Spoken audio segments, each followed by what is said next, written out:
aí vai ser uma grana, né, que vai morrer. Enfim, tudo de bom. Então, vocês estão vendo agora os slides na tela, não estão? Sim, perfeito. Não estou acessando porque eu não estou exportando para outro monitor, mas o chat. Então, se vocês puderem, podem responder aqui ou no WhatsApp, eu estou com ele aberto no meu celular, ou podem falar no áudio aqui. Olha só, nós vamos falar um pouco hoje de listas e tuplas. Eu não sei se vai ser possível chegarmos até o final das tuplas, é bastante assunto, e a gente tem que ir com calma para não passar o conceito de uma forma muito apressada, mas a gente falou bastante de string, como a gente pode fazer slices e varrer, né, uma string, imprimir o valor, né, acessar os elementos de uma string na tela. Vocês vão perceber que o conhecimento de listas e tuplas, no caso listas, é um conhecimento já utilizado, né, por exemplo, no Bash, em especial. Então, aquilo que eu tinha falado com vocês, né, o Guido Van Rossum, ele juntou o que havia de melhor no C e no Bash.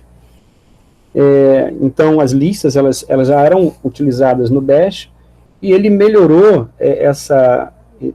esse uso de listas, criando também uma outra formatação, que são as chamadas tuplas, e que a gente vai conhecer também, que não tem, assim, um similar, por exemplo, no Bash, mas apenas no Python.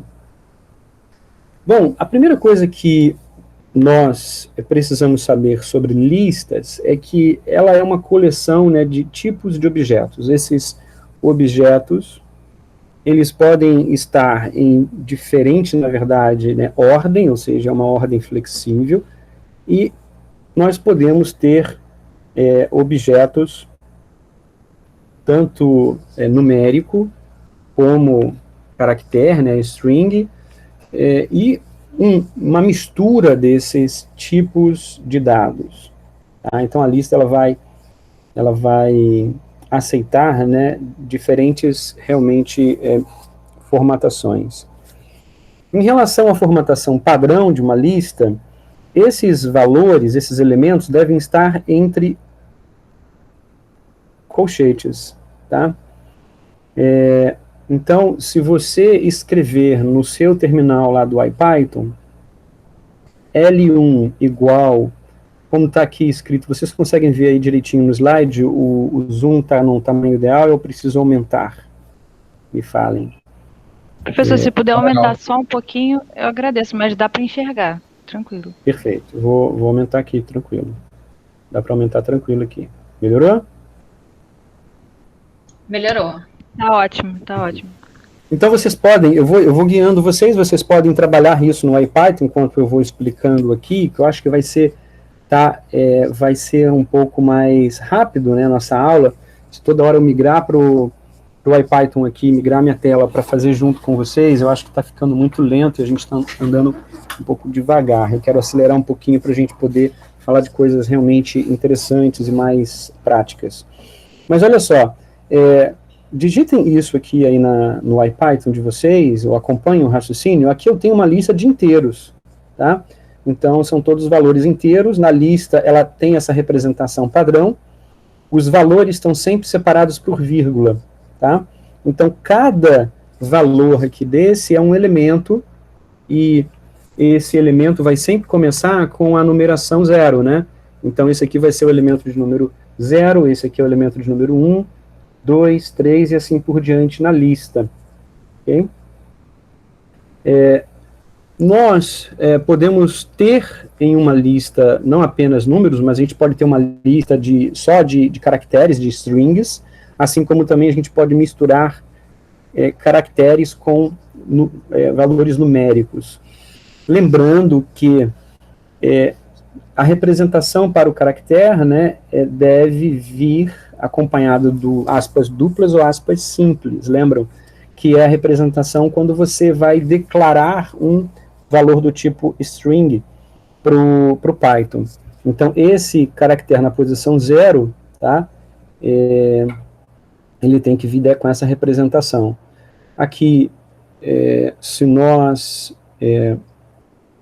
podemos também fazer operações, tá? L1, por exemplo, mais L2 vai retornar a soma ou a concatenação dos valores, por isso que aqui L seria o valor L1 mais L2, nós teríamos na ordem dada, né? Se nós tivéssemos colocado L2 mais L1, essa ordem estaria inversa, né? A soma dos elementos da lista, né? L1 mais L2. E aí L seria uma lista agora com todos os elementos, como vocês estão observando aqui na saída 10. O comprimento, a função comprimento, vocês já aprenderam, né, como acessamos o número de elementos, da mesma forma que a gente acessa o número de elementos em uma string, a gente pode acessar o número de elementos para uma lista. No caso, essa lista aqui vai ter 1, 2, 3, 4, 5, 6, 7 elementos, lembrando que como a numeração dos elementos para o Python começa do zero, a gente vai ter sempre um endereçamento, né, da posição de cada elemento correspondente a len, né, menos 1, ou seja, esse aqui vai ser o elemento de número 0, esse é o elemento de número 1, 2, 3, 4, 5, 6. Então, 5 vai ser o elemento na posição 6 da lista, mas o comprimento dela é de 7 elementos. Para acessar o tipo, né, de dado que a gente tem aqui, esse tipo de dado agora, que contém inteiros e strings, é um tipo list, tá? Como vocês podem observar aqui. E dessa forma, nós poderíamos usar, né, o for, tá, para percorrer os elementos em uma lista, muito parecido com o que eu rapidamente fiz na aula passada, e que a gente vai entrar em detalhes quando falar de loop, de loops for, while, etc., mas a gente já falou um pouco sobre o formato simples do loop for. Nesse caso aqui, nós temos, para acessar cada um dos elementos, né, for, eu chamei de x, né, in, né, L, ou seja, para o elemento x qualquer na lista L, imprima o valor do elemento. Então, nesse caso aqui, ele vai imprimir 0, 1, 2, 3, A, 4, 5, ele está imprimindo o valor, né, de cada elemento dentro da lista. Para acessar o valor específico do elemento, né, qual é o posicionamento dele, simplesmente a gente vai acessar com L colchetes, né, a posição do elemento, tá bom? Da mesma maneira como na string, ele vai aceitar que a gente, por exemplo, acesse faixas, tá, dentro da lista. Então, rapidamente aqui, se nós passarmos para o IPython, quando eu migrei aqui para o terminal, apareceu para vocês o terminal também, não apareceu? Apareceu sim. Perfeito. Então, sei lá, se tivéssemos lá a lista, né, 0, 1, 2, 3, A, alguma coisa assim, poderia até colocar aqui um B maiúsculo, 5, 6, alguma coisa nesse tipo aqui. Nós poderíamos acessar a faixa, vamos supor, de 2 a 5, ele vai imprimir na tela, né, 0, 1, 2, então começa pelo elemento de número 2, 3, A, tá, e não incluído o valor, o de posição 5. Então ele imprime uma nova lista com esses elementos. Isso é interessante do ponto de vista prático, porque nós podemos declarar uma certa variável, exemplo, var igual a, melhor fazer assim que vai ser mais rápido, né, var igual a isso aqui, tá bom? Então eu estou dizendo que essa faixa, que é uma lista também, 2, 3 e A, vai ser declarada na variável var. Se a gente der o type em var, ele vai nos mostrar que isso é uma lista, tá? E agora, essa nova lista foi criada, é uma forma, inclusive, de clonar uma lista, que a gente vai mais à frente falar sobre isso mas eu já estou mostrando para vocês um pouquinho do que seria você clonar. Aqui eu não estou clonando a lista inteira, mas parte dessa lista, que de repente pode ser de meu interesse, aqueles dados, imaginando que você tem uma lista enorme, né, de valores, de dados, você quer extrair dela apenas uma determinada informação. Okay? Então, nós usamos dessa forma. Seguindo aqui, então, o raciocínio, nós também temos a possibilidade de, em vez de usar esse for, tá? Esse for, como eu mostrei aqui para vocês, dessa forma, nós temos no Python algo muito poderoso, que é o que nós chamamos de opa, acho que eu pulei demais aqui, ok? De iteração em listas e o que ele chama de comprehensions, né? Ou você conseguir em uma única linha de comando dizer ao Python o que você quer extrair de uma lista, em vez de você colocar isso segmentado em várias linhas. O Python, ele permite que você acesse esses dados, por exemplo, com o in, tá? E o in aqui, ele vai sempre retornar verdadeiro ou falso. Então, nessa linha, ele vai checar se o elemento de valor 3, ele está contido na lista dada. Aqui eu estou, nessa linha aqui de exemplo, nós estamos explicitando a lista na linha. Nós poderíamos dar a ele uma variável em que armazenaríamos, como eu fiz antes, eu armazenei toda a lista na variável var. Ele entenderia da mesma maneira, ele procuraria em cada um dos elementos o valor 3. Se esse elemento está contido, ou seja, ele retorna verdadeiro, se não, ele retornaria falso. Tá? Ou então, para imprimir, como eu mostrei antes, nós temos aqui o for, né, x in lista, imprima o valor até a última espaço, né, que termine até finalizar com o espaço em branco, o caractere nulo, né? Seria uma forma. Ou então, police comprehension em uma única linha com o for dentro do símbolo de lista, ok? Então, isso aqui, olha, esses colchetes, né, inicial e final, definem a lista. Dentro, né, da lista, o Python, ele permite que você escreva um loop for da seguinte maneira: 6, né, vezes 4, for c in span. Então, olha só, o que ele vai fazer? Para o valor de uma variável qualquer que eu chamei aqui, no caso de C de caractere, né? Para caractere in span, esse span aqui, ó, vamos ver se vocês entenderam a aula passada, né? Se eu perguntasse para vocês, esse span, que tipo de dado é esse? Né? O que vocês me responderiam? É um string? É uma string. Então, esse é um tipo de dado string. Eu estou procurando, eu tô varrendo, né, com esse for cada caractere e multiplicando isso por 4. Ou seja, quando ele acessar o caractere S, ele vai pegar o S e vai multiplicar por 4. O P, 4. O A, 4. E o M, 4. Então, eu posso manipular, ou seja, usar as operações, né? Tanto se for numérico dado ou se for dado de string, como vocês aprenderam antes, somar, multiplicar, né, e assim por diante, dentro da lista.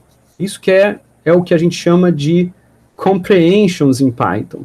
Ou seja, ele permite que você construa essa lista aqui abaixo, tá, com um loop for dentro desses colchetes que limitam a lista, né, e que definem uma lista.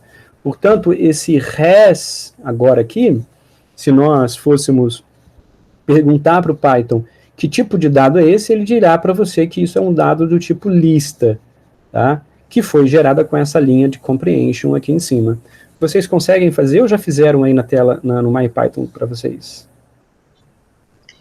Eu já fiz, sendo que não com spam, com o L, que a gente definiu antes. Enfim, aí ficou o AA e o 4, perfeito. os números, ficou bem legal. Funcionou da mesma maneira. Para acessar isso, tá? De uma forma agora, como eu mostrei antes, no for externamente, como eu mostrei antes, nós deveríamos, observe, antes do for, criar uma lista vazia, tá? Essa forma aqui, ó, é a forma que você cria uma lista vazia, tá? Então eu estou chamando uma lista chamada res, ela é igual a esses colchetes sem nenhum elemento dentro, ou seja, ele cria uma lista vazia, e o for c in span, ele vai com a função append. Então aqui vocês estão aprendendo uma nova função. Esse append é uma função, tá? É um built-in no Python, e nós não precisamos carregar nenhum módulo a mais, um sys ou um os, etc. Ela já está embutida no Python. E o append, o que ele vai fazer? Ele, como está dizendo o nome, ele vai acrescentar o valor que você der a ele. Então eu estou passando ao append o valor c vezes 4, que estava aqui em cima. Então, res.append, lembrando que esse res é uma lista vazia criada, vai acrescentar à lista exatamente a mesma coisa que nós fizemos em cima com o comprehension. Por favor, testem esse loop for aqui, dessa maneira, no IPython de vocês, para checar se funcionou direitinho. Opa, desculpa.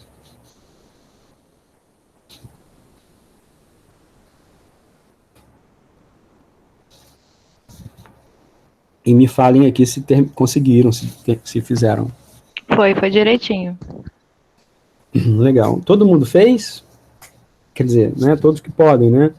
Tem uns que não vão conseguir por limitação aí do computador, mas podemos seguir adiante?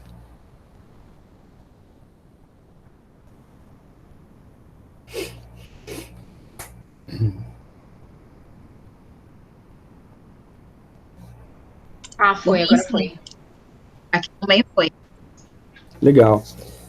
Então, a gente vai construindo esse ferramental. É muito importante porque ele vai nos ensinar a manipular dados quando nós formos, por exemplo, acessar dados reais em um arquivo ou dados que a gente tem interesse, né, de manipular. Pensando nisso, eu estou trazendo para vocês aqui alguma coisa já que esboce um mundo real nosso. Afinal de contas, o nosso curso ele quer mostrar para vocês como usar o Python aplicado em química computacional, né? Então, nós, da mesma forma que nas strings, nós podemos, com as listas, a gente pode indexar, a gente já viu isso, a gente vai ver aqui embaixo mais detalhes, a gente pode operar, né, aquele slicing, ou também construir matrizes. No exemplo que eu estou passando aqui na tela para vocês, imagina, eu estou mostrando diferentes formas de representar o hidrogênio, escrito como caractere dessa forma, em letras maiúsculas ou em símbolo H2. Observem que isso já nos remete a uma possibilidade de usar a lista para criar uma tabela periódica. A gente poderia criar uma lista com todos os elementos da tabela periódica, tá? Isso é muito útil quando você vai programar em química computacional, ou você pode criar numa lista, né, os caracteres relativos aos tipos de átomos de um problema que você tenha no cálculo, seja de quântica ou seja de simulação por dinâmica molecular. A gente pode criar listas com esses tipos, né, de átomos e acessar cada um deles por indexação, como aqui abaixo, L2012 é o elemento H2, e da mesma forma, L-2, né, ele vai percorrer -1, -2 é o hidrogênio com letras, né, maiúsculas, ou L de 1 em diante. Então, 0, 1, 2 vai ser dessa forma. E nós também podemos criar matrizes com listas. E como que criamos matrizes? Dessa forma, por exemplo, aqui Matrix vai criar a matriz, nesse caso aqui, uma matriz 1 por 3, tá? Cada, 3 por 3, onde na primeira posição a gente vai ter 1, 2 e 3, aí 4, 5, 6 a segunda posição, 7, 8, 9 a terceira posição, mas lembrando que para fins de posicionamento, né, embora você faça a leitura na sua cabeça da matemática, posição 1, 2, 3, o Python ele vai sempre indexar como 0, 1 e 2. Isso você não pode esquecer nunca, por favor, porque é muito motivo de erros em programação por você fazer a leitura na sua cabeça do posicionamento dos elementos de uma matriz, mas quando representa isso no código, você tem que sempre lembrar que se você escreve da forma como lista, esse aqui vai ser a posição 0, né? Ou seja, a sua posição 1 na cabeça é a posição 0 para o Python. E aí ele vai retornar aqui os valores como lista. Se você acessa, como eu disse, o elemento 0, ele vai posicionar esse conjunto de elementos em uma lista, e da mesma forma, matrix-3 retorna o valor. Aqui tem uma observação importante que eu quero, na programação nossa de aula, chegar nesse ponto. Embora a gente possa construir com listas matrizes, como vocês estão vendo aqui, e manipular essas matrizes, os elementos de cada uma das matrizes por indexação, a forma mais usual e prática não é por listas, mas sim com o ferramental que tem no módulo NumPy do Python, ou seja, uma extensão, né, numérica para o Python. Então, o NumPy, só para já descrever sucintamente o que se trata, é uma biblioteca, né, numérica, ou seja, existem várias funções também embutidas no módulo, e que nós conseguimos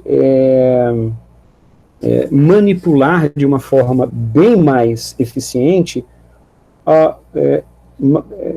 digamos, contas do tipo de álgebra linear, ou seja, a gente consegue manipular matrizes, determinantes, operação com matrizes, determinantes, e assim por diante, com o NumPy de uma forma muito mais efetiva, muito mais rápida, muito mais eficiente, de fato, do que trabalhando com listas. Não só a forma de trabalhar é mais rápida, como também lá dentro, né, das bibliotecas do NumPy, existem já várias funções prontas e que você consegue, de uma forma muito mais rápida, manipular os números e fazer contas com esses números, tá, quando a representação é do tipo matriz ou determinante, tá bem? Então, fica isso aqui de lembrança para vocês. Bem,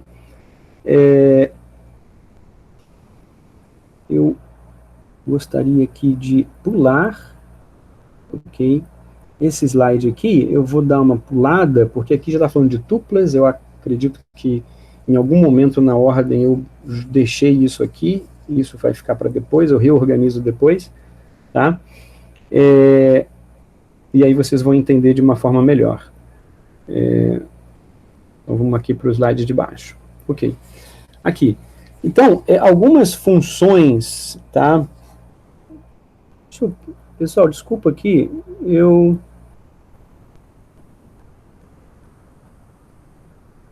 só passar aqui, ok. É porque eu tinha imaginado que viesse uma outra sequência, mas tudo bem. A gente pode falar disso, aquele slide só que ficou no lugar errado, na posição errada. Vocês estão observando, e vai ficar bem mais claro agora, que as listas, elas são mutáveis, ou seja, a gente consegue modificar os valores declarados de uma lista assim como a gente consegue com a função append, vocês já usaram, e a função mais, vocês já usaram ali antes, naqueles casos, tanto a função mais e a função append, elas vão possibilitar nós modificarmos os elementos de uma lista. Então, aqui, para essa lista casual aqui, né, a gente acessa com o length o comprimento da lista, a gente pode ter uma mistura, como eu já falei com vocês, de números e caracteres, a gente consegue somar, tá, duas listas e juntar em um único valor, ou a gente pode acrescentar um valor a uma lista já pronta, né, previamente pronta. Então, isso já nos remete a uma propriedade importante da lista no Python, que é a mutabilidade. Ou seja, as listas são mutáveis. Nós conseguimos modificar a lista do jeito que nós quisermos. Nós podemos aumentar, né, o número de elementos de uma lista, a gente pode adicionar caracteres ou números a ela, a gente pode também retirar, tá? Que é o que a gente vai ver aqui com a função remove. Nós podemos também retirar um determinado elemento com a função remove.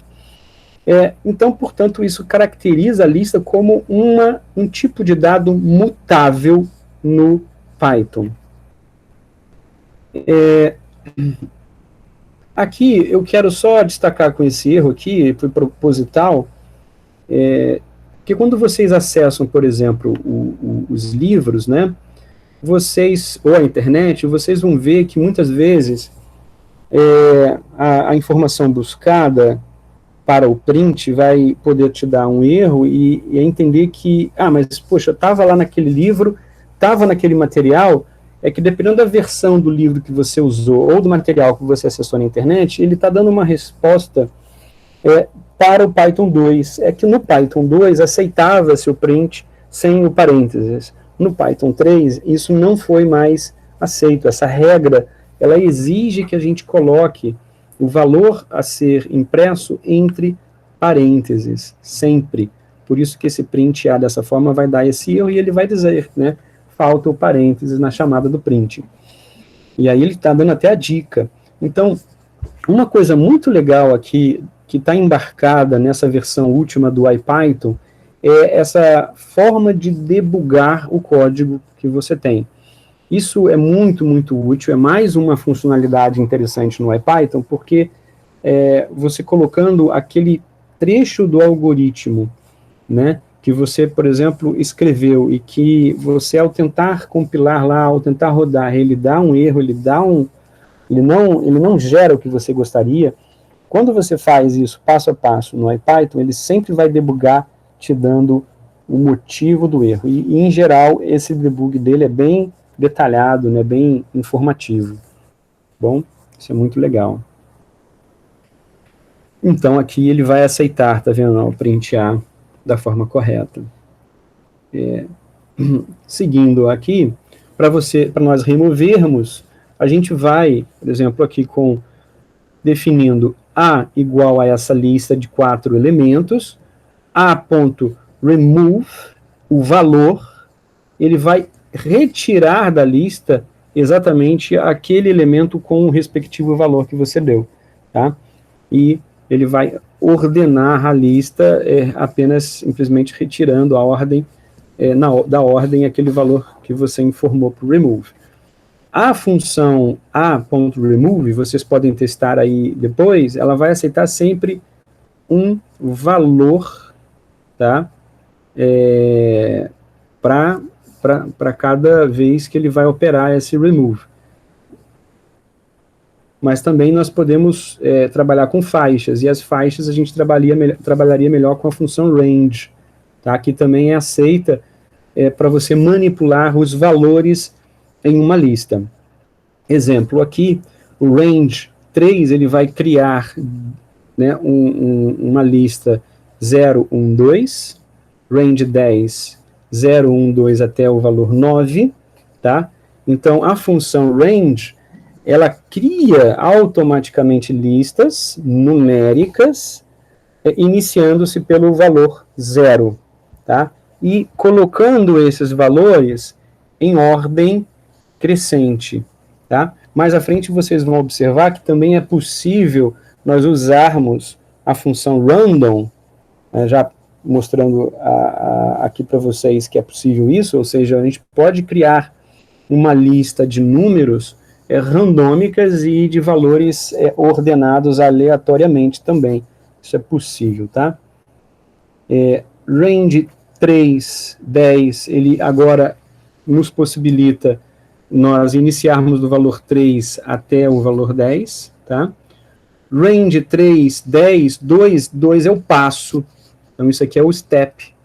Então ele vai criar uma lista que inicia pelo valor 3, ele vai até o valor 10, pulando a cada 2, né, valores. Então 3, 5, 7, 9 seria a lista criada. Esse passo, ele pode ser na ordem inversa do slicing, lembra? E aí sim a gente conseguiria criar uma lista agora decrescente, partindo de 10 e indo até 0, de menos, né, 1 em menos 1. Então 10, 9, 8, 7, assim por diante. Então, aqui nós temos exemplos de como que nós podemos criar... Diga. Minha internet bugou um pouco, eu não entendi por que a primeira parte lá do range de 3 a 10 parou no 9. Sim, ele inicia pelo valor 3, ele vai até o valor 10, ok? E aí, na faixa de 3 a 10, só que variando de 3 em 3, né? Então, aliás, desculpa, ele inicia pelo valor 3, ele vai até o valor 10. Mas o 10 está definido? Eu não lembro. Nesse caso aqui do intervalo de 3 a 10, ele não está incluído, ele não é incluído na lista, tá? Então ele para no valor 9. E funciona da mesma maneira que nós usamos antes, quando você varia valores dentro de uma string ou de uma lista entre um valor e outro. O último valor, ele nunca vai ser incluído na faixa de valores dados. Então, olha, observe que aqui, mesmo variando embaixo de 2 em 2, também o 10, aqui ele não está incluído na lista, ele vai parar em 9, ok? Observe que aqui nesse caso também abaixo, eu estou pedindo para ele escrever uma lista de 10 até 0, né, em ordem decrescente, e o valor 0, ele não está sendo incluído. Aqui no meu, professor, quando eu escrevo... Entendi, obrigado.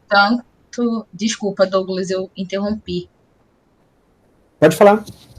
Tanto quanto eu escrevo range 3 e range 10, e até quando eu escrevo range 3,10, enfim, os outros exemplos, o meu não está aparecendo nessas listas. O meu também não. Ao invés Esses comandos não?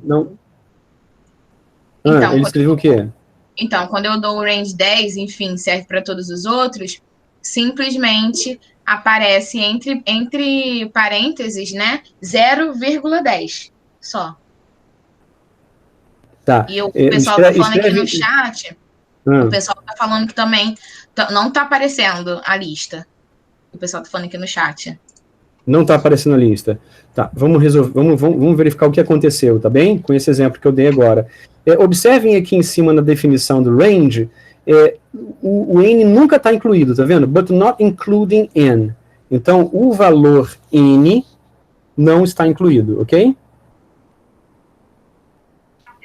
Ok, obrigado, certo. me esclareceu. Tá? Então, eu dei aqui range 3, ele começa do 0, mas o 3 não está incluído, o n, o último valor. Sim, sim. Vamos ver o que aconteceu, então? Isso que aparece. Ah, ok.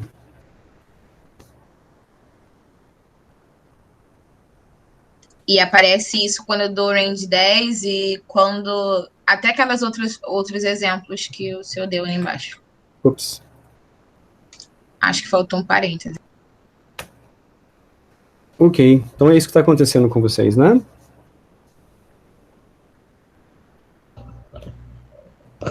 Comigo é a mesma coisa também.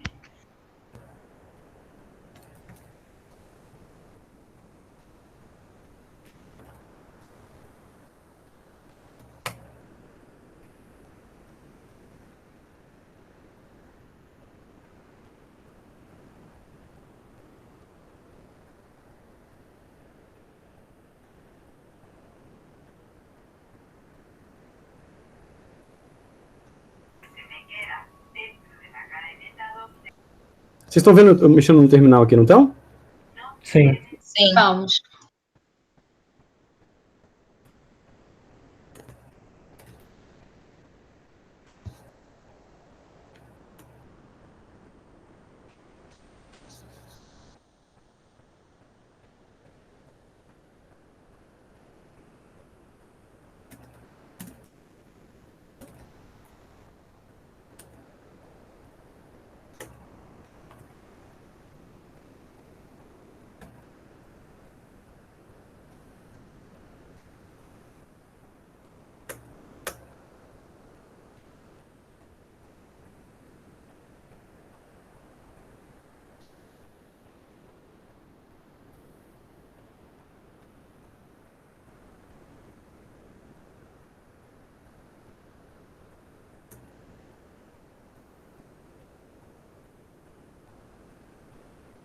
Boa.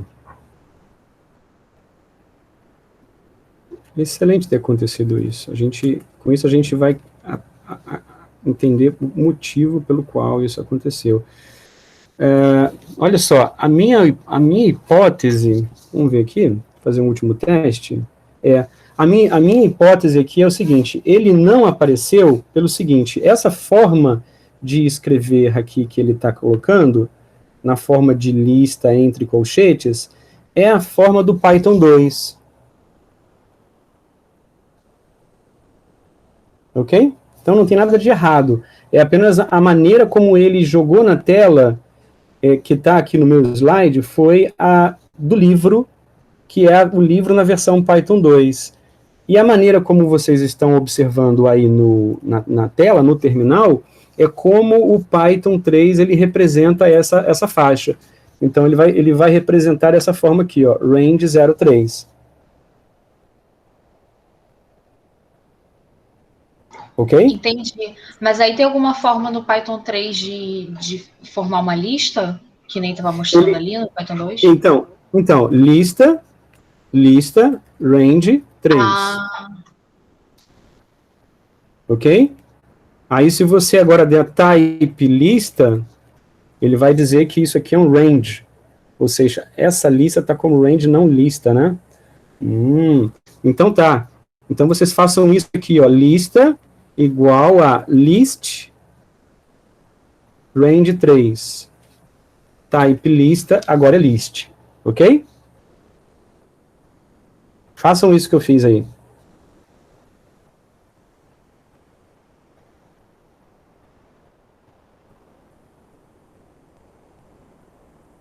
Conseguiram mudar para o tipo lista? Agora foi.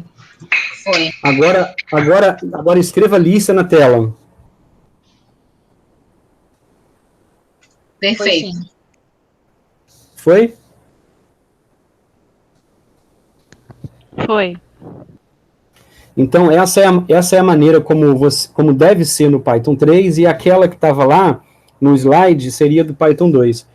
Deixa eu até anotar aqui no meu slide para ficar salvo, que isso aqui é do 2. Mas engraçado, professor, porque parece que o Python 2 é um pouco mais simples, porque funciona sem parênteses, ele formou a lista, parece que quando ele jogou para o 3, ele ficou com mais regras. Exato, isso é verdade. O Python 2, a sua versão 2, ela era uma versão com menos regras, e ela foi modificada com um pouco mais de regras, justamente porque, embora seja mais simples do aprendizado, para programar e diferenciar casos e casos, muitas vezes isso não é uma grande vantagem, entendeu? Então, o aumento de regras, ele serviu para justamente deixar uma formatação um pouco mais redonda e menos bugs, menos problemas na hora de você trabalhar e manipular os dados. Ah, entendi. Tá? Boa observação, mas isso de fato ocorreu quando as pessoas... Eu, por exemplo, comecei a programar no Python 2, e aí quando eu tive que migrar para o Python 3, muita coisa eu tive que me readaptar e reler, né, algumas sintaxes para tentar capturar as mudanças, né, e isso foi com o tempo, não foi de uma hora para outra, tá bom?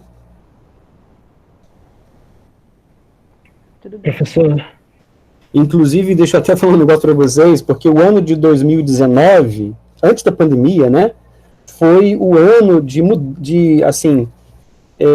foi no site oficial lá do Python, do Guido von Rossum, ele colocou um contador, né, regressivo, dizendo que no dia 31 de dezembro de 2019 não mais haveria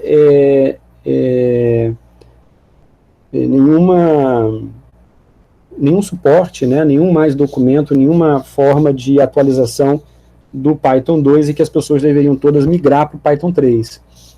E foi uma grande corrida 2019 para 2020. Diga. em relação à lista que o senhor fez, você criou uma variável chamada lista. Se você botasse direto list, range 3, ele já não daria exatamente desse jeito? Sem criar essa variável lista? Acredito que sim. Eu criei a variável lista, claro que sim. Eu criei a variável lista sempre para definir, olha só, Douglas, a declaração de variáveis, como você está vendo aqui, é uma prática em programação muito importante. Tá? Porque, no fim das contas, o que eu quero manipular não é o valor que vai sair, a saída de list range. O que eu quero manipular é uma variável. Entendi. Então, é sempre importante, certamente, que se eu fizesse isso aqui, ele vai retornar na tela o 0, 1, 2 ali criado abaixo. Tá?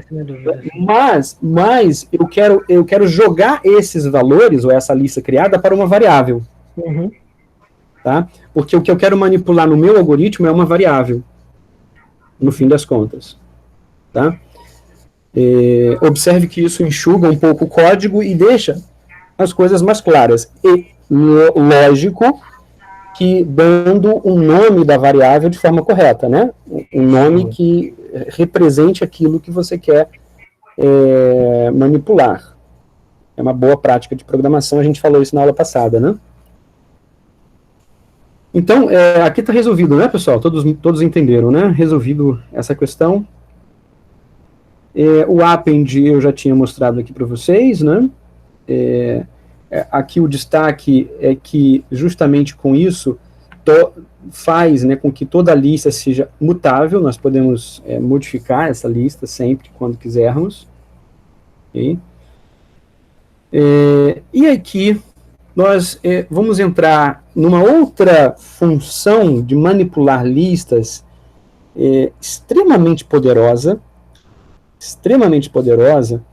e que eu editei essa aula de hoje, esse conhecimento do split, tentando trazer um pouco dados reais, para que vocês agora façam aquela conexão entre o conhecimento que está sendo adquirido passo a passo com a programação aqui em Python, com algo realmente prático do seu dia a dia, de coisas que você manipula e costuma manipular e tem o desejo, né, de aplicar o conhecimento.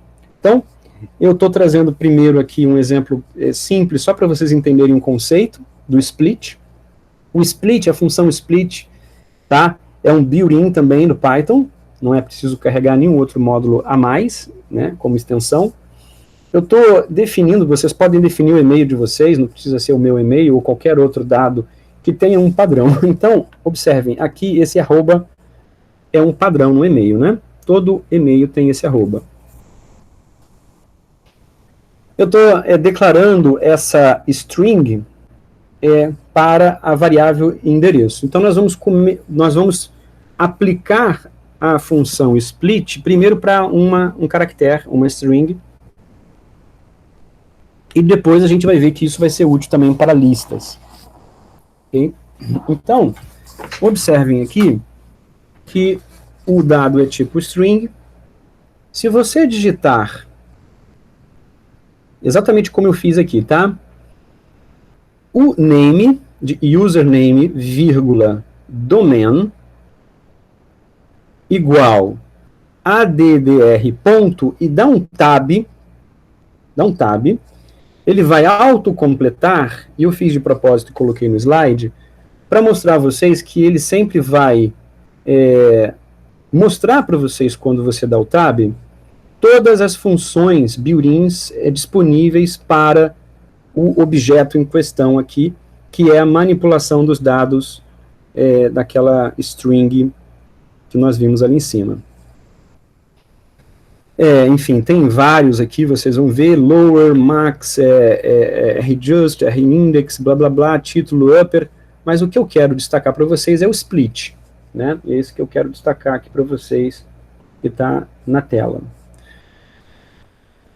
Como é que nós inserimos esse split, a função split? Da seguinte maneira, o padrão, como eu falei para vocês, é o arroba. Então, nós podemos inserir esse padrão para o split, e o que ele vai fazer é separar os valores, né, que estão entre o padrão. Por default, tá, se nós não colocamos nada dentro da função split, ou seja, se isso aqui vier vazio, tá, significa que ele vai entender que o padrão é um caractere vazio. Para você definir o caractere para a função split, você vai colocar sempre, entre aspas, simples, como está aqui.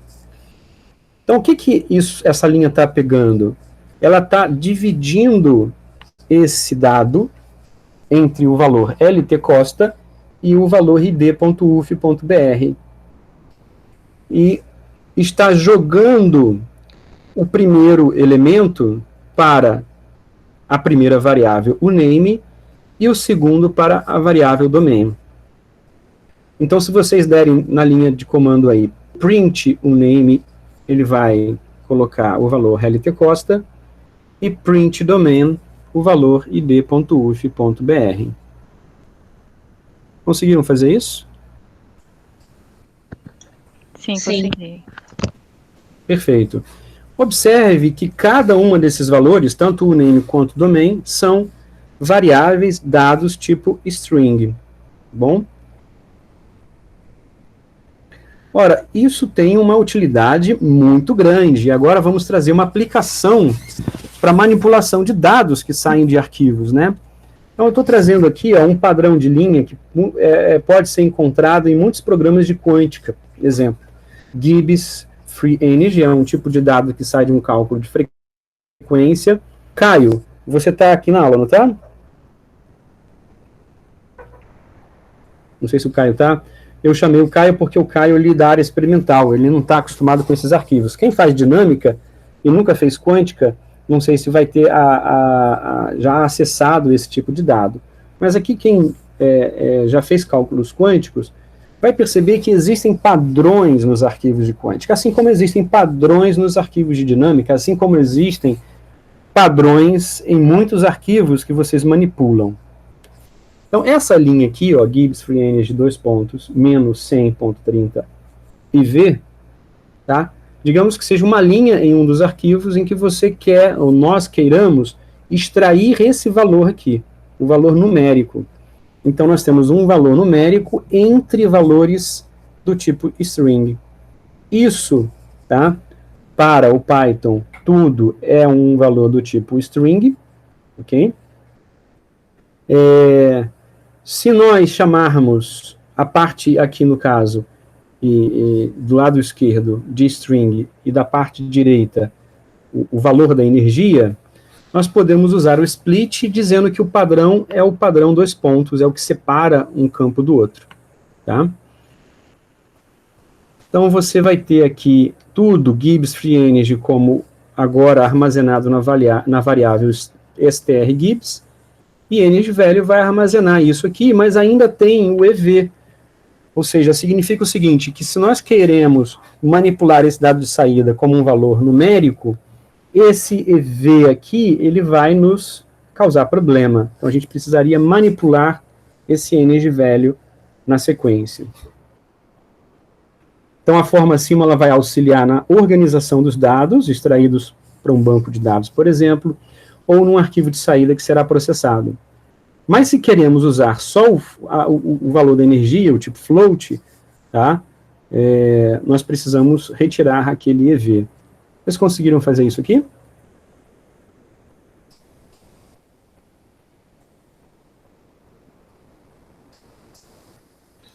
Luciano, eu tenho uma pergunta, mas eu acho que não sei se vale a pena fazer agora. Pode fazer.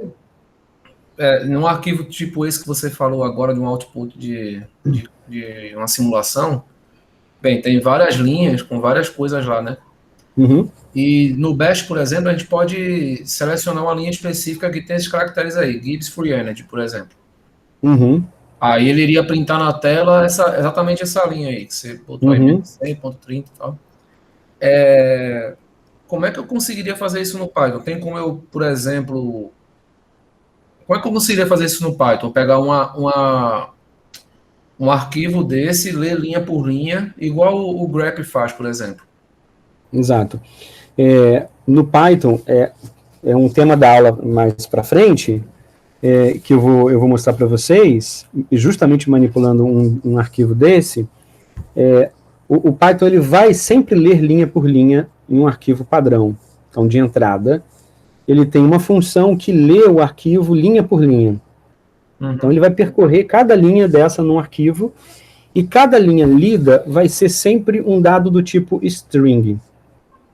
Tá? Sempre. Vai ser armazenado num dado do tipo string. Ok? Ele tem uma função que também pode te possibilitar reconhecer padrões. Então, você quer tirar um padrão, ele tem uma função que vai arrancar esse padrão do arquivo quando ele encontrar. Tá? Então, ele vai percorrer, ele vai fazer uma busca no arquivo, linha por linha. Quando ele encontrar esse padrão, que é, vamos supor, esse Gibbs Free Energy seria o padrão que você deu a ele, quando chegar nessa linha, você vai pedir para ele armazenar isso numa variável. Beleza. Daí a importância, Douglas, tá vendo? De você sempre armazenar isso num valor de uma variável, entendeu? Faz sentido. Tá? E aí toda aquela linha que contém o padrão está armazenado numa variável que você vai manipular, por exemplo, com o split. Beleza. Entenderam? Beleza. Valeu, obrigado. Tá? E aí vai ficar bem mais claro quando a gente usar essas funções mais à frente. Né? Conseguiram fazer isso então, pessoal? Eu estava aqui procurando o chat. Consegui. Desculpa. Sim. Sim. Perfeito. O Caio falou aqui que está sem microfone. Beleza. Ok, voltando aqui. Bem, aí na sequência, olha só, o que nós fazemos então? Nós podemos usar também o split para capturar, então, o valor numérico usando o espaço em branco agora. Né? Lembrando que este também é contado como caractere, né? Que a gente já falou isso antes. Portanto, dentro daquela variável que foi armazenada à direita no split, que é o energy value, nós agora usamos a linha energy e unit para separar o valor numérico, que eu vou chamar de energy, e o valor da unidade EV em unit. Tá? Então, se vocês fazem isso agora, ele vai armazenar na variável energy o valor numérico desejado, que é o que eu quero manipular numa equação. Posso usar isso numa equação, ou posso manipular dentro do meu código esse valor diretamente, e é dessa forma que a gente acessaria. Entenderam? Sim. Mas observe que tem um problema, né? Se você dá aqui o comando type, ele vai retornar um valor do tipo string, ou seja, esse valor, como eu disse a vocês, mesmo sendo ele numérico, ele ainda está entre essas aspas simples. Ou seja, para o Python esse dado é do tipo string e não numérico. Então nós devemos transformar ele em um valor numérico e como é um float, né, como é um número decimal, nós usamos a função float para que ele converta esse valor em valor numérico agora. E aí sim você pode fazer a conta que você deseja.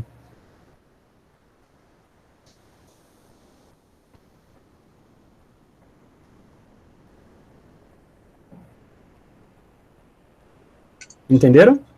Entendi, mas professor, teria como eu salvar esse valor como float? Porque, por exemplo, quando eu dou o type energy de novo, aparece string de novo.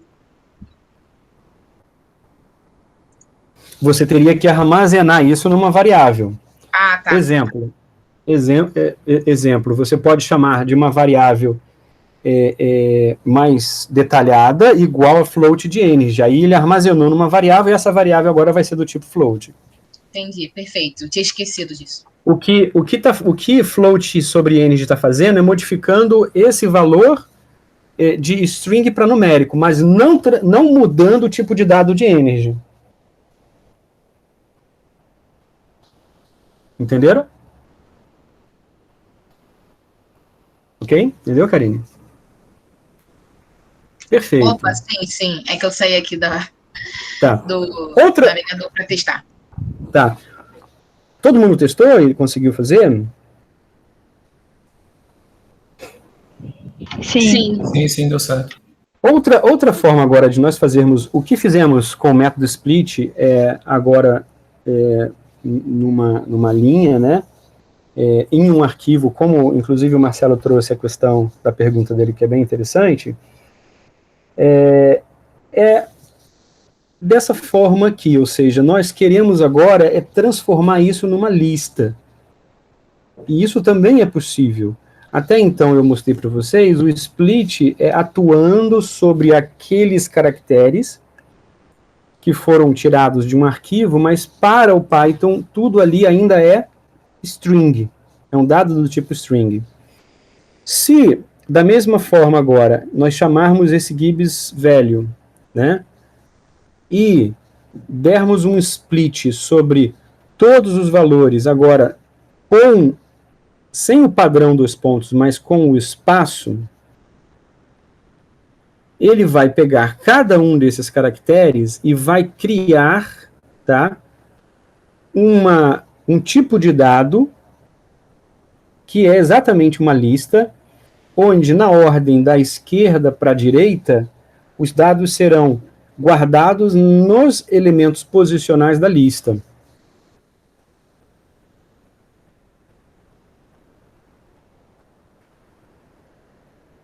E se nós dermos o comando, a função type sobre o split all, vocês vão ver que esse dado vai estar armazenado como lista. Então agora nós temos uma lista criada que possui elementos do tipo string e também todos eles do tipo string, mas que tem números incluídos, mas todos são elementos do tipo string. Observe que todos estão com aspas duplas, né? Quando esses elementos vêm com essas aspas duplas, significa que cada elemento desse, ainda que o número menos 100.30, ele vai ser considerado para o Python como string. Mas nós podemos manipular e converter, né, para numérico, aquele que assim for, para nós para usarmos em alguma manipulação, conta, equação e assim por diante. Conseguiram fazer isso aí que eu mostrei agora? Sim. Perfeito. E aí, observem que uma outra maneira de representar isso e padrão, e é muito útil quando você está programando, assim, digamos, multidados, né, com várias dimensões, cada uma dessas listas, e aí, dependendo do tamanho da linha, o valor que você quer, ele não ele está numa determinada posição, você conhece o arquivo, você conhece o padrão, e você quer posicionar o tamanho da sua lista. Então, para vocês entenderem a forma global de você usar o split, a função, para o Python, esse sep, tá, determina o separador, o padrão que separa cada um dos valores de uma lista, né? E, no caso aqui, eu estou dizendo que o separador é um campo vazio, é um caractere vazio, em branco. Nós poderíamos colocar um padrão, um arroba, um dois pontos, um barra, algum símbolo, né, que determinasse esse padrão. Vírgula, max split e o valor. Esse max split significa exatamente o elemento, né, máximo da separação de caracteres, né, na sua lista. Então, se eu coloco aqui 5, para aquele caso específico, ele está imprimindo na tela todos, né? Aqui eu coloquei para vocês que 4, ele continua, porque são o número de separações, eu tenho 1, 2, 3, 4, né? E por isso que ele continua com todos os valores. Se a gente vai para 2, agora 1, 2, ele vai até, né, energia, e aí observem que o que muda agora, olha, Gibbs vai ser um elemento, free vai ser outro. Como eu dei apenas 2, né, aqui agora, energy, 2 pontos, menos 100.30, tudo isso vai ser um elemento da lista. Bom, se nós dermos 1, ele vai deixar Gibbs e free energy com isso aqui tudo. Ou seja, vai ser uma lista com 2 elementos, 0, 1. 0, 1, 2, 3, aqui 0, 0, 1, 2, aqui 0, 1, 2, 3, 4, e aqui 0, 1, 2, 3, 4 também, porque o tamanho máximo era 4. Então, a gente com isso consegue construir listas com diferentes tamanhos, né, com um número diferente de elementos, tá, que podem ser então acessados depois. Bom. Professor. Oi. Ele pode, por exemplo, ter um comando que ele pode procurar algo em algum arquivo e transformar isso numa lista? Baseado naquela pergunta do Marcelo, o que você pode fazer, né, com um programinha em Python? Você pode abrir um arquivo, ler linha por linha, procurando por um padrão. Quando ele encontrar esse padrão, toda a linha foi lida, e toda a linha agora você armazena numa lista. Entendi. Tá? Com isso que eu estou explicando para vocês, imagina que essa linha tenha esse padrão que eu mostrei. Mas imagina, vamos supor, que lá no programa você tenha 10 caracteres, e o valor que você quer está na posição de número 9. Ok? Como que você pode acessar esse valor? Você pode acessar criando uma lista com todos os elementos e depois indexando a posição 9, particularmente. Ou você pode criar uma lista em uma faixa específica, onde você quer esse valor numérico e uma string que define ele. Por exemplo, energia livre para uma linha, o outro vai ser entalpia. Então você quer organizar isso tudo num arquivo de saída, esses dados, de modo que você saiba cada valor numérico do que se trata. Né?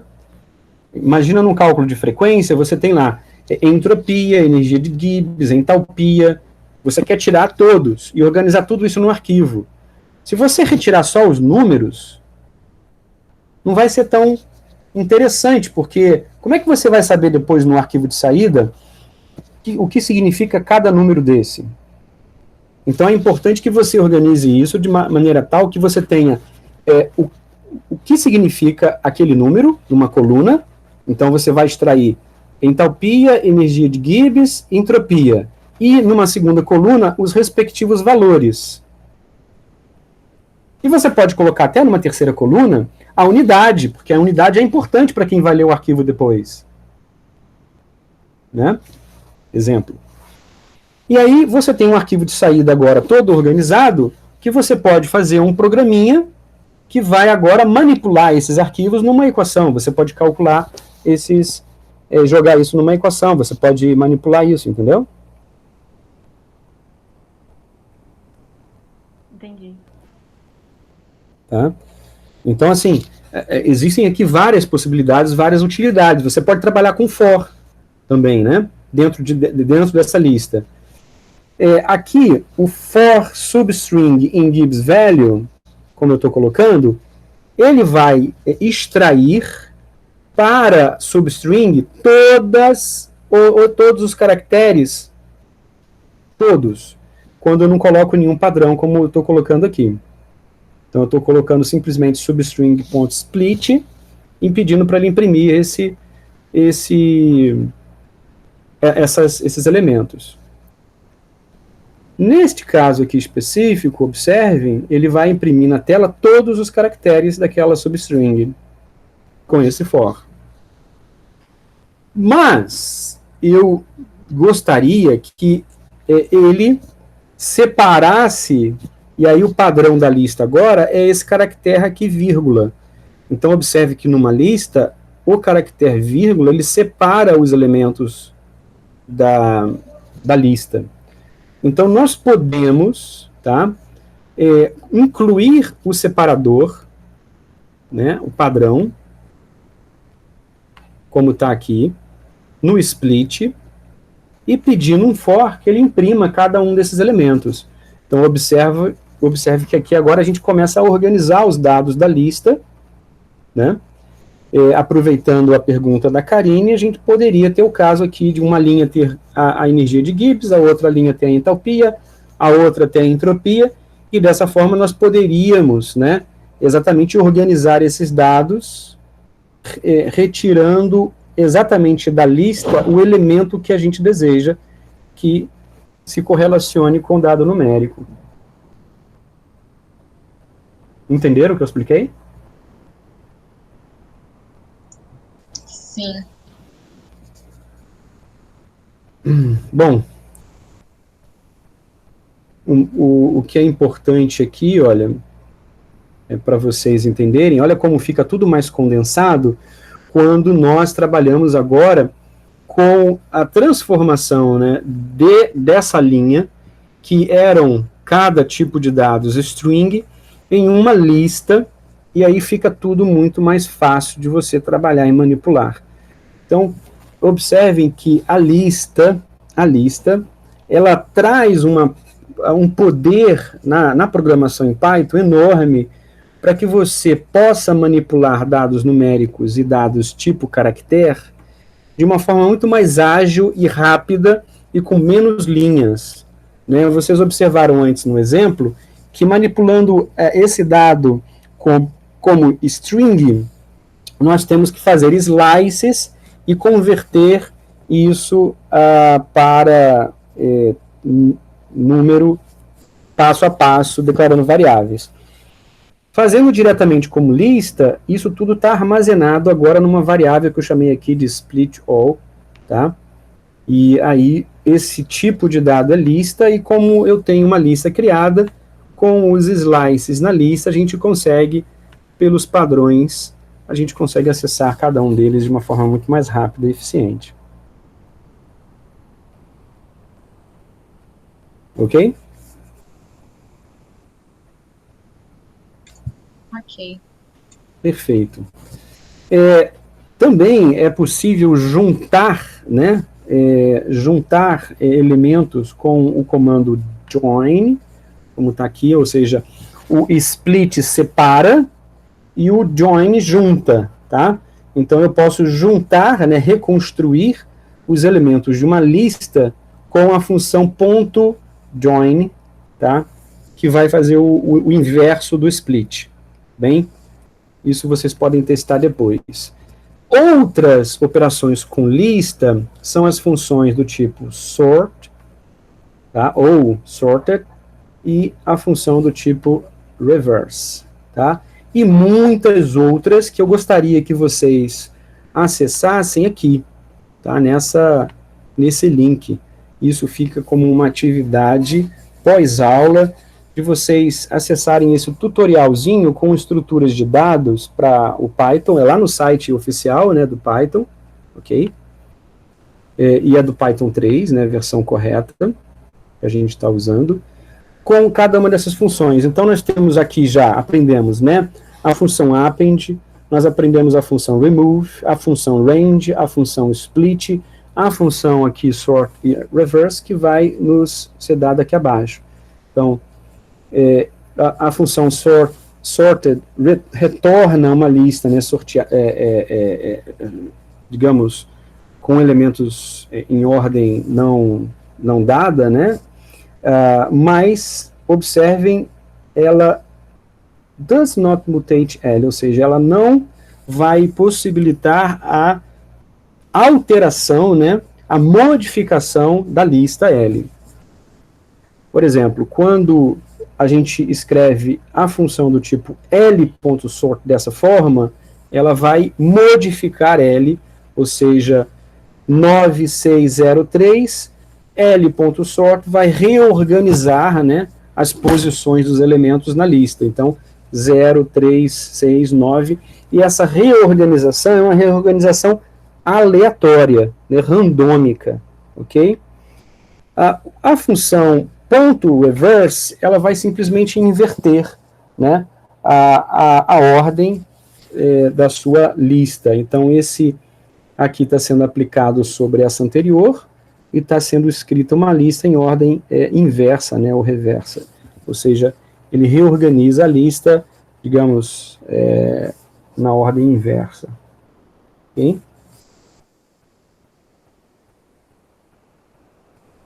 Ainda mais outras operações, a gente pode continuar, né? Olha só que interessante. A gente tem a função extend, tá? Ele vai adicionar, né, itens no final, tá, da lista. Então, por exemplo, digamos que a gente tem uma lista 1, 2, tá? O comando l.extend 3, 4, 5 vai adicionar os itens 3, 4, 5 após o valor 2 na lista. Então, nós vamos ter agora uma lista nova, 1, 2, 3, 4, 5. Mais uma vez, observe, essa função extend, ela está mostrando a mutabilidade da lista, ok? E isso é muito importante. A função .pop, ela deleta e retorna o último item. No caso, .pop aplicado sobre esse dado aqui, essa lista, né, vai remover o último valor e retornar ele na tela de saída. Por favor, tentem praticar isso. Deu certo aí para vocês?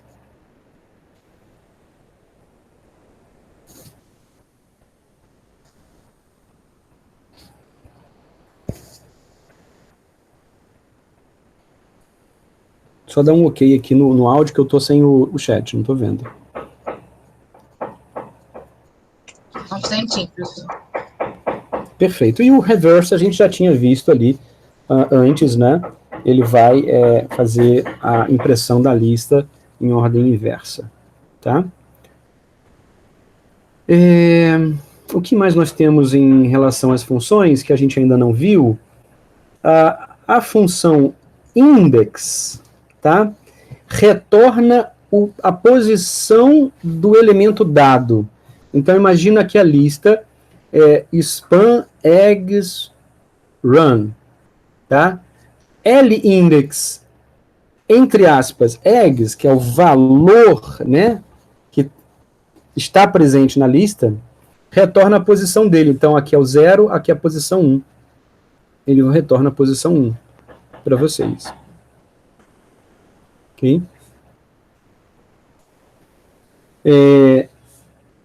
E L.insert, no formato 1, vírgula, e o valor entre aspas, que aqui nesse caso significa que, entre aspas simples, esse tipo de dado é string, ele vai inserir esse dado na posição 1. Então, observe que aqui a posição 0 tem span, na posição 1 tem eggs. Então, ele vai inserir toast na posição 1, mas manter após ele a ordem, a sequência dos elementos na lista. Tá? Ele não está trocando, ele está inserindo, ok? Eu não sei se trouxe o exemplo, mas vocês podem até brincar aí, que acredito vai funcionar. Deixa eu ver aqui. Criar aqui, né, essa lista para vocês observarem. Estão ouvindo barulhinho? Não sei. Isso está desde de manhã aqui no meu ouvido, tá?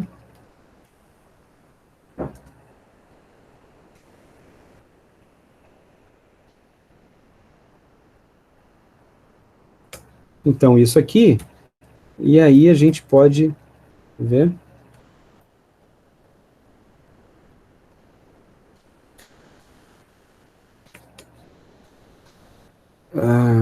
Não tem atributo. remove, reverse. Não tem. Aquilo que eu expliquei para vocês, sempre, tá? Explorem o Python, né, nesse sentido aqui, tá vendo? Se nós pegamos L e damos o tab, olha que legal. Ele vai mostrar todas as funções disponíveis, né, que são as built-ins, tá? Por isso elas aparecem. Se você quisesse acrescentar mais funções a essas padrões, nós teríamos que acrescentar outros módulos, é aquilo que eu disse a vocês. Nós teríamos que importar outros módulos para ver se a gente consegue adicionar novas funções. Inclusive, essas funções, viu, pessoal, elas também podem ser incorporadas pelo usuário. O usuário pode programar uma determinada função, que uma vez que você importe ela vai estar disponível para você usar, tá bom? Isso é uma coisa muito legal no Python, ou seja, é um ambiente que permite você programar e desenvolver em cima do que já foi construído.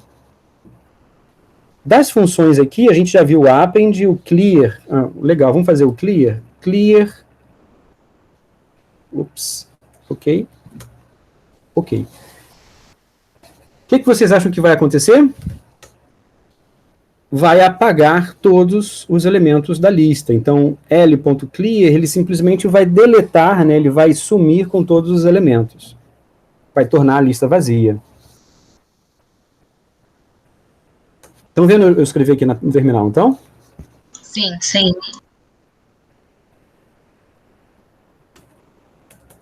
É só dar o append, e aí escolher, por exemplo, a função, né? Aqui o sort a gente já viu, pop, insert, reverse, remove.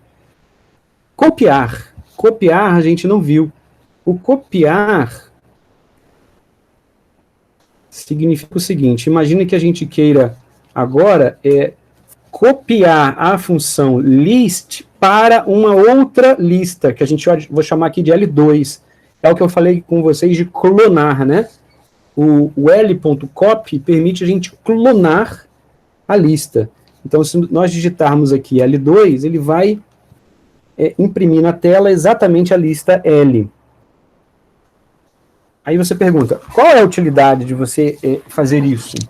Como listas são mutáveis, imagina que em um determinado momento, o desejo é de armazenar os dados que foram salvos em uma lista e fazer uma cópia dessa lista naquele determinado momento, porque a partir daquele momento a lista vai continuar sendo modificada. Só que eu quero ter um backup, eu quero ter uma cópia naquele momento ali e salvar essa cópia. Então o L.copy, ele permite que você salve esses dados em uma nova lista, que a gente vai chamar com o nome que nós quisermos, e dali em diante no seu código você vai continuar manipulando aquela lista antiga, o L, e não o L2. O L2 vai ser salvo. Então, digamos, se a gente fizesse aqui, que agora L, vamos adicionar append,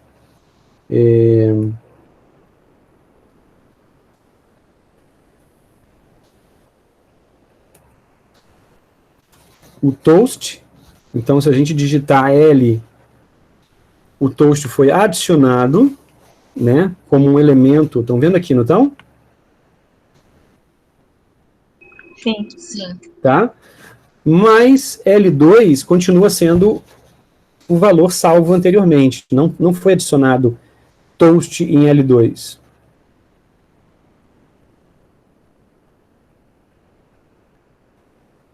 Ficou claro isso para vocês?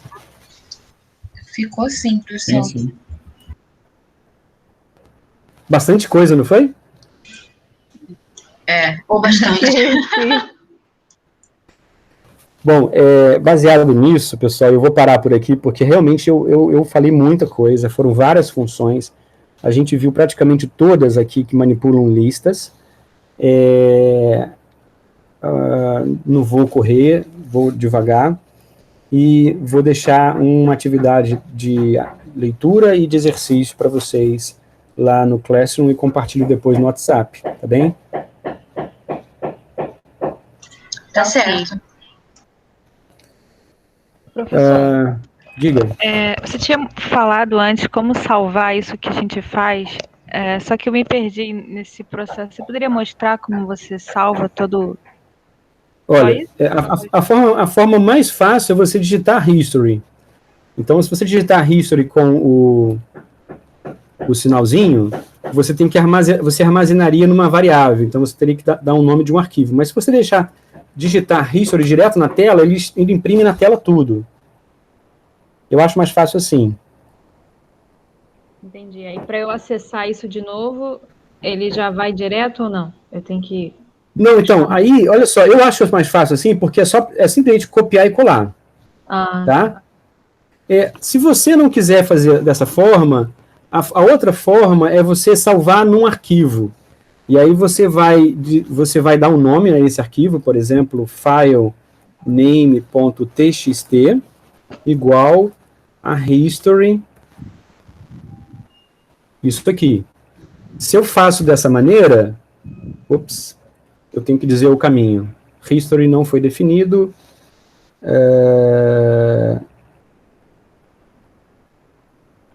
Definido, it's not defined. Ok. Então, é exatamente como está lá na estrutura que eu mandei no WhatsApp, que eu tenho que dar todo o caminho para ele. É por isso que, às vezes, eu acabo usando ele direto na tela e copio e colo, porque aí eu estou com um editor de texto aberto e simplesmente vou lá, copio o dado e colo. Então, se a gente lembrar aqui exatamente como a gente fez e eu como passei para vocês na discussão,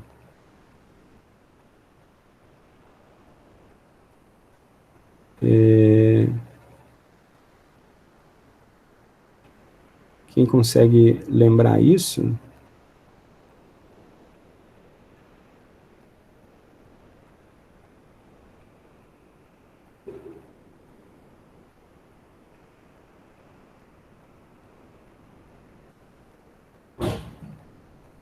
Eu tinha mostrado duas formas de fazer isso, não foi?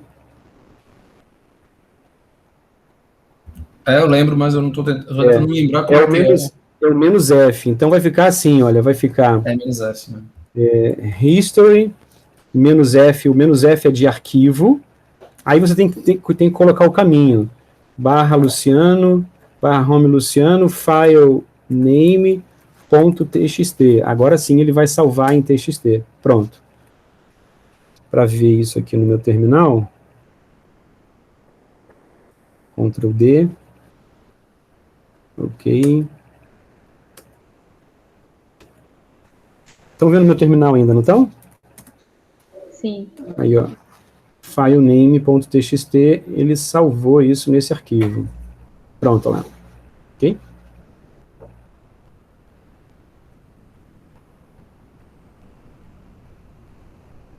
Estão vendo na tela, não estão?